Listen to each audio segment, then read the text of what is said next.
Hello and welcome back to another episode of Tube Talk. There you are, Kate. Hello. Hello. Well, why is the reason you're not at your work, Dad? The reason I'm not at the office was because there was a big storm. Yeah. I don't know when whether it became news because I hate it when you get all this, there's a storm coming and it's not, Yeah. which I do all the time now. But last night was actually a storm, wasn't it? It was a storm. We had a power cut. We had a power cut. Power's out till 5 a.m. Yeah. And then at the office, It's not back yet. Not back yet. It might be a couple of days before it's back. And I was driving Grandma to the airport, dropped her off. Then they closed the airport, so I had to go and get her on the way back. There's a tree that fell just in front of us. Scary. And branches, it was wild. Yeah, it must have cut the power. Yeah, it was wild. Well, should we talk about last week? Yes, let's talk about last week. So we had Elward in Sydney. Yeah, so last week, one of those weeks where things just didn't quite go our way, but you get those from time to time. But there's still some performances to talk about. Yeah, Elward, he was favourite, the Chairman's Group 2, 2,600 metres. He just didn't quite get the trip. He did pull quite hard. He got a couple of bumps going past the post the first time. It was hard on the steel, but he still didn't quite finish it off as well as we would like. And he ran 6th. But we're not disappointed. The question mark was always going to be whether he could see out further than a mile and a half, and we've learned that he can't. But he can still, so he'll now be aimed at the Brisbane Cup over 2,200 metres, and we'll find really good races from 2,000 to 2,400 metres. We'll look at the Metropolitan Group 1 from in Sydney in the spring, and also the Caulfield Cup. But we've discovered that 12 furlongs is his limit, so it helps us program his future. You also had Rude Not To last week? Yes, Rude Not To, who I thought it was an atrocious ride. She ran 6th in the Group 1, and if she'd been ridden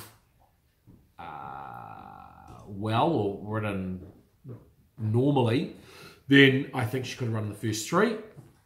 But she was sent to the lead, which was the plan, but then she was taken on, and Sam Spratt just never eased up on it. She should have taken a sit, and instead they cut each other's throats, so out in front by 5 or 6 lengths. It was suicide, and she faded in the straight as you'd expect for 6. So that was really disappointing, because I think if she'd taken a sit and they'd just controlled the speed, that she could have been in the finish. Yeah. You also had Ship Shape, who was 3rd on debut. Yeah, much brighter note. Ship Shape, very well bred filly, out of a half sister of the champion Sea Change, and she was really good on debut. Running 3rd, a little bit of luck, she could have won. She just couldn't quite get the gap when she wanted, and when she did get out, balanced up, she was tough getting out. She was happy to push and shove, and then she finished off really well. So she's got a really bright future, and she may well go to a listed race on the 5th of May at Te Rapa next. You also had What a Diva, who was fresh up. Yeah, really good run from her. Very happy with the way she's come back. She ran 5th over 1,400 metres, and she's a stayer. So it was well short of her best, and Danielle rode her in. She got held up twice in the straight, and Danielle felt if she hadn't been held up, that she could have won.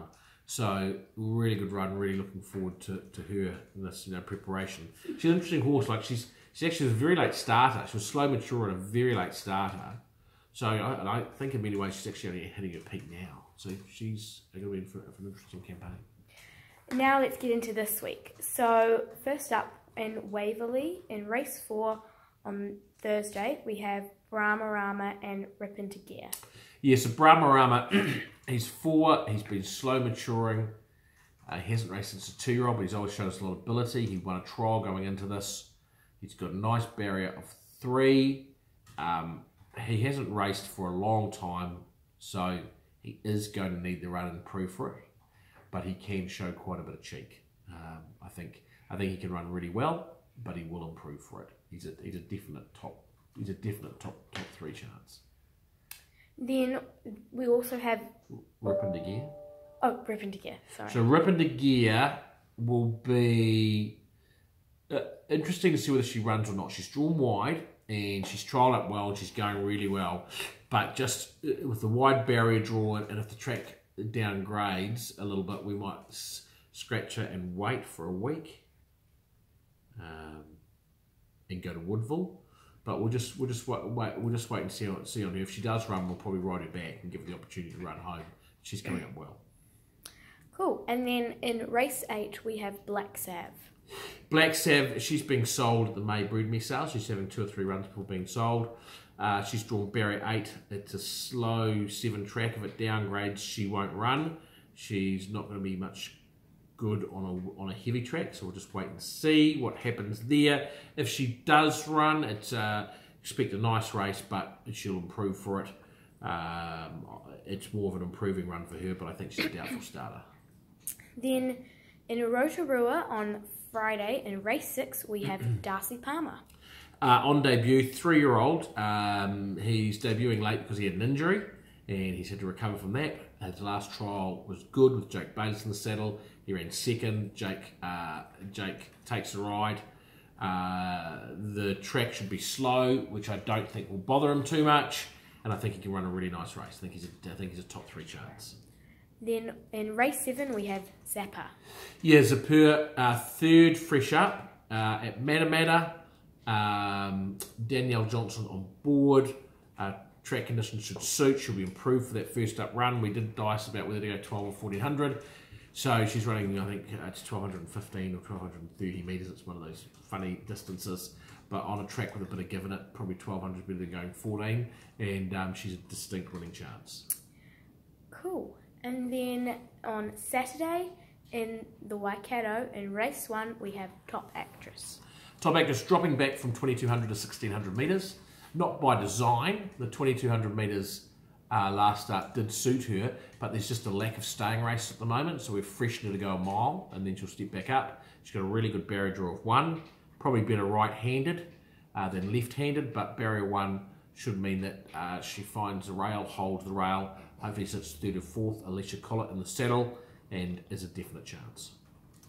Cool. And then in race 3, we have Prince Mambo.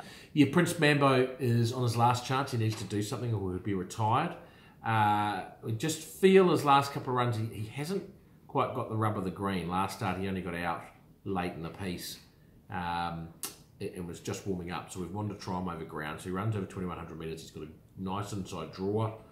Michael McNabb rides. He does have to carry a big weight of 59 kilos, which doesn't help, but it'll certainly give us a line on him, you know, as to whether or not he's going to stay and gets another chance or not. He seems bright. He's a good horse at his best, and so we'll see what happens. Cool. Then in race 5, we have Seize the Moment. Seize the Moment, another one that needs to do something, or he'll be looking at retirement. He's been a very good horse. He's been a group winner. His first up run, he got trapped 3 wide.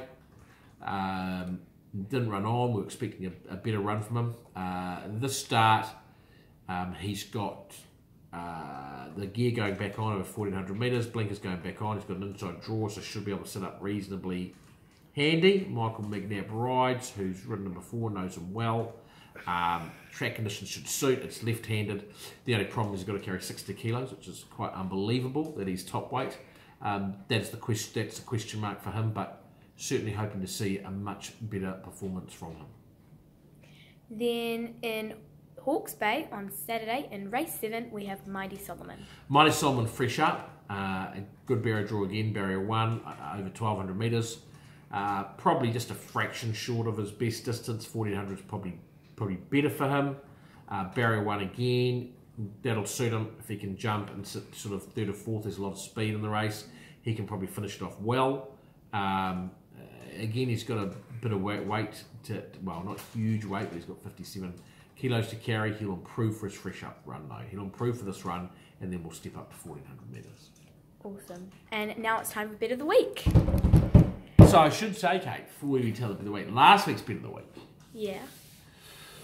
Well, she ended up 35 to 1 Bell Tester, and she ran 5th. So it wasn't. We didn't get any money for 5th, but it wasn't bad. We were close. We'll keep an eye on her. Well, hopefully we have better luck this week. Our Bet of the Week this week is in Hawke's Bay in race 1, Labaya. Yeah, so Labaya, they've always had a big opinion of it. She ran the 1,000 guineas. Spell came back, won fresh up, then had a nice second at the Hawke's Bay where she runs again. Last start she ran at Awapuni, and she got quite far back in the field, and she got bumped early on, which means she had to settle back, and it's at the moment with the short straights, a bit of a goat track, Awapuni. If you're not in the first 3 or 4, you're no chance. So she wasn't really a chance, but still made some nice ground. She's got an awkward draw, but the mile at Hawke's Bay, probably drawn out a bit, gives her the opportunity just to get back and relax, and knowing that she's got form on the track, and knowing that you can sort of put a little bit of a line through her last start, and the talent that she's got, I think she's quite a good bet. Hopefully at around $5.